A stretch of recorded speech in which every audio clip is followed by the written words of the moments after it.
Ayun ang rule eh. Europe, sir? Oo, mas mura nga yun eh.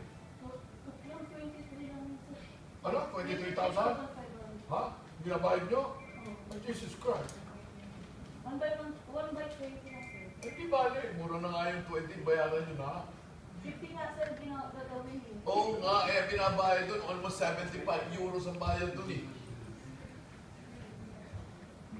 Why don't we try it? Okay. So, akala ko okay na tayo. Linawin lang natin, sir. Pagkakataon namin. Pagkakataon na namin, sir.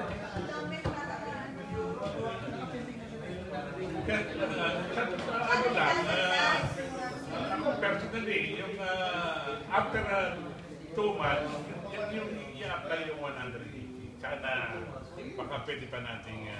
Hindi ang point ko, may two months pa during that period eh. Ngayon, kung in-examine namin yung boxes at lower than that, ay hindi lower ang babayaran nyo. Kaya ano mo na ako sundin eh. Meron pa naman kayong 2 months eh. Too late. Oh God. Di ba? Eh di ba sir, talagang hindi mo aabot yun. Eh di discuss natin. Para hindi umabot po doon sa sinasabi ko.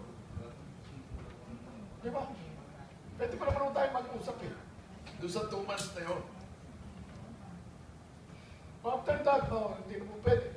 Di ba rin? Eh ngayon kung sumusobra talaga, o paano?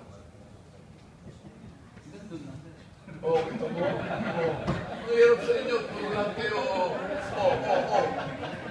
Ano, mga kasama, nasa atin ang ano? Nasa inyong bola. Nasa atin ang bola. Ikaw na muna natin, sir, para makabalik natin ka, sir. Ayun, sinabi 120. 120, okay na.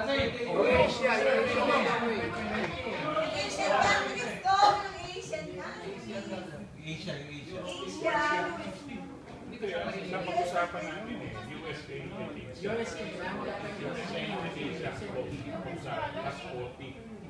Hindi kasama yung Asia sa 40 po. US lang po, sir. Oo.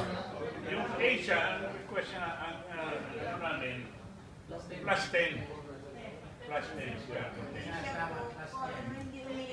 Plus 10. Ayun na. Sige.